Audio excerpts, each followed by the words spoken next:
Hi hello friends, welcome to my channel BB channel. Hi friends, good morning. అందరూ బాగున్నారా? అందరూ బాగుండాలని ఆ దేవుడిని అయితే కోరుకుంటున్నానండి. హాయ్ హలో అందరికీ. ఇవాళ నేను ఆలూ బజ్జీని అయితే చూపిస్తున్నానండి. Simple and easy recipe. తక్కువ పిండి తక్కువ ఆలు, నేనైతే 2 ఆలూస్ తీసుకున్నానండి. 1 ఆలూతో అయితే సింపుల్ ఈజీగా చేసేసుకోవచ్చు. 5 మినిట్స్లో ఈజీగా సింపుల్గా అయిపోయే రెసిపీ అండి. వర్షాకాలంలోని ఇలా చేసుకొని తింటే చాలా చాలా బాగుంటుంది.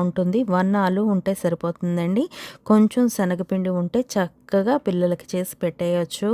తొందరగా ఫినిష్ అయిపోతుంది. ఎవరైనా గెస్ట్లు వచ్చినప్పుడు కూడా తొందరగా ఇలా చేసి పెట్టామంటే కూడా చాలా బాగుంటుంది.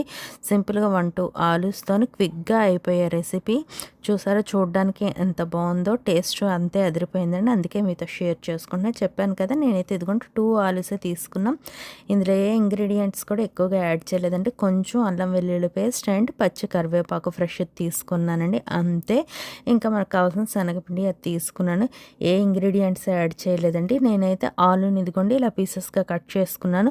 దీని మీద ఉన్న తొక్కనైతే నేను పీల్ చేయలేదండి. ఇట్లాగా నీట్గా క్లీన్ చేసేసుకొని ఇలాగే కట్ చేశాను. మీరు కూడా తొక్క తీయకుండా ఈసారి ఇలాగే ట్రై చేయండి. టేస్ట్ చాలా బాగుంటుంది. తొక్కతో చేశారంటే బజ్జీ టేస్ట్ అదిరిపోతుంది.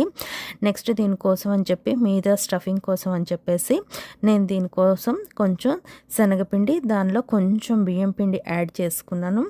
తర్వాత ఇందులోనికి నేను వేస్తున్నాను కొంచెం సాల్ట్. టేస్ట్కి తగినంత అయితే సాల్ట్ అయితే యాడ్ చేసేసుకోండి. నెక్స్ట్ నేను ఇందులోనికి అయితే వేస్తున్నాను కొంచెం కారం మీ ఇష్టంలో ఎంత కావాలంటే అంత యాడ్ చేసుకోండి. నెక్స్ట్ ఇందులోనికి నేను వేస్తున్నాను కొద్దిగా అల్లం వెల్లుల్లి పేస్ట్. ఇవన్నీ వేసేసుకున్నాం కదా, దీన్ని చక్కగా మిక్స్ చేసేసుకుందామండి. ఫ్రెష్ కరివేపాకుని అయితే యాడ్ చేశాను. అండ్ కొంచెం వాము జీలకర్ర అయితే డెఫినెట్గా వేయండి. చలికాలం వర్షాకాలం వాము జీలకర్ర తింటే చాలా బాగుంటుంది. మీకు కావాలంటే కనుక కొంచెం తినే సోడాని అయితే యాడ్ చేసుకోండి. నేనైతే ఎటువంటి సోడాని అయితే యాడ్ అయితే చేయలేదు, అండ్ ఫుడ్ కలర్ కూడా యాడ్ చేయలేదండి. మీకు కావాలంటే ఫుడ్ కలర్ అండ్ సోడాని అయితే యాడ్ చేసుకోండి. కొంచెం నువ్వులు ఇదిగోండి వేస్తున్నాను. నువ్వులైతే డెఫినెట్గా వేయండి, హెల్త్కి మంచిది. నెక్స్ట్ చూడటానికి కూడా బాగుంటుందండి నువ్వులను కనుక వేసారంటే. అంతే, మనం బ్యాటర్ అయితే రెడీ అయిపోయింది. నెక్స్ట్ ఇంకా మనం ఫ్రై చేసేసుకుందాం. ఫ్రై చేయడానికి స్టవ్ ఆన్ చేసి కడాయి పెట్టుకున్నాను. కడాయి అనేది బాగా హీట్ అయిపోయింది. ఇప్పుడు ఇందులో ఆయిల్ వేసుకుని, ఆయిల్ కూడా బాగా హీట్ అయిపోయిన తర్వాత మనం ఒక్కొక్క పీస్గా కట్ చేసేసి పెట్టుకున్నాం కదా ఆలూని, ఆ ఆలూని బ్యాటర్లోనికి ఇట్లా ముంచేసుకొని ఒక్కొక్క ఆలూని ఇందులోకి వేసేసుకోవడమే. మరీ హైలో పెట్టి మాత్రం వేయించుకోవద్దండి. అట్లా వేయించుకుంటే తొందరగా మీద కలర్ అనేది చేంజ్ అయిపోతుంది, కానీ లోపల ఆలు అనేది కుక్ అవ్వదు. అందుకు హై చేస్తూ సిమ్ చేస్తూ అట్లాగే ఫ్రై చేసుకోండి. ఒకేసారి హైలో పెట్టి మాత్రం ఫ్రై చేసుకోవద్దు. అట్లా ఫ్రై చేశారంటే కనుక లోపల ఉన్న ఆలు మాత్రం కుక్ అవ్వదు, లోపల పచ్చిగా ఉండిపోతుంది. అందుకు కొంచెం హై చేస్తూ ఉండండి, సిమ్ చేస్తూ ఉండండి. ఫ్లేమ్ పెంచుతూ తగ్గించుతూ కొంచెం అట్లా అడ్జస్ట్ చేసుకుంటూ ఉండండి. ఈ విధంగా కొంచెం ఫ్రై అయిపోయింది కదా, మనకు తెలిసిపోతుంది. ఫ్రై అయిపోయి అంటే మీదకి తేలిపోతాయి కదా, అప్పుడు కొంచెం వీటిని ఒకసారి టర్న్ చేసేసుకుందాం. మళ్ళీ ఒక 5 మినిట్స్ ఇది ఫ్రై చేసేసుకుంటే అంతేనండి. వితిన్ 5 మినిట్స్లో మన రెసిపీ అనేది రెడీ అయిపోయింది.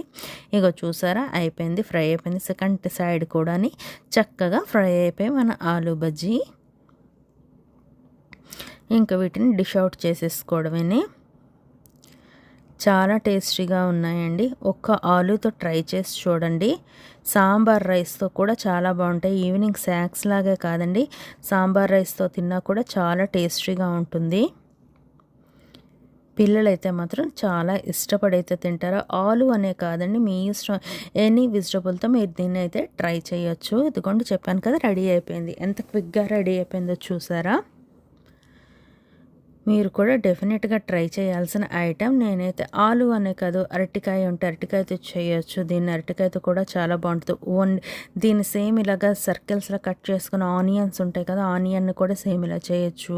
వాము ఆకు, తెమలి ఆకు, ఇట్లాంటి ఎన్ని ఐటమ్స్తోనైనా ఈ విధంగా మనం తయారు చేసుకోవచ్చు అండి. టేస్టీగా ఉంటుంది, తొందరగా క్విక్గా కూడా రెడీ అయిపోతుంది. గెస్ట్లకు కూడా పెట్టవచ్చు, మాట్లాడుతూ చేసేయచ్చు. సింపుల్ కదా, ఈజీగా అయిపోతుంది కదా. అందుకు గెస్ట్లు వచ్చినప్పుడు కూడా ఒకవైపు చాయ్ పెట్టి ఇట్లాంటివి చేసేసామంటే తొందరగా రెడీ అయిపోతుంది. నెక్స్ట్ మిగిలిపోయిన ఆలూను కూడా ఇదిగో ముందుగా చేసుకున్నట్టుగానే మళ్ళీ నేను ఇంకోసారి డీప్ ఫ్రై చేసేసుకుంటున్నాను. ఆయిల్ కూడా అసలు ఎక్కువ పీల్చలేదు చూసారా, తక్కువ ఆయిల్తోనే అయిపోయింది. డెఫినెట్గా మీరైతే ఒకసారి ట్రై చేసి చూడండి. నువ్వులు మాత్రం వేయటం మర్చిపోవద్దండి. నువ్వులు వేస్తేనే ఈ రెసిపీకి టేస్ట్ ఉంటుంది. నువ్వుల పప్పు మాత్రం కన్ఫామ్గా వేయండి. నెక్స్ట్ హెల్త్కి కూడా నువ్వుల పప్పు చాలా మంచిది. నచ్చింది అనుకుంటా ఫ్రెండ్స్. నచ్చితే డెఫినెట్గా ట్రై చేయండి, లైక్ చేయండి, షేర్ చేయండి, సబ్స్క్రైబ్ చేయండి. లైక్ చేయడం మాత్రం మర్చిపోవద్దు. అండ్ కామెంట్ ఇవ్వండి, హై పాయింట్స్ కూడా ఇవ్వండి.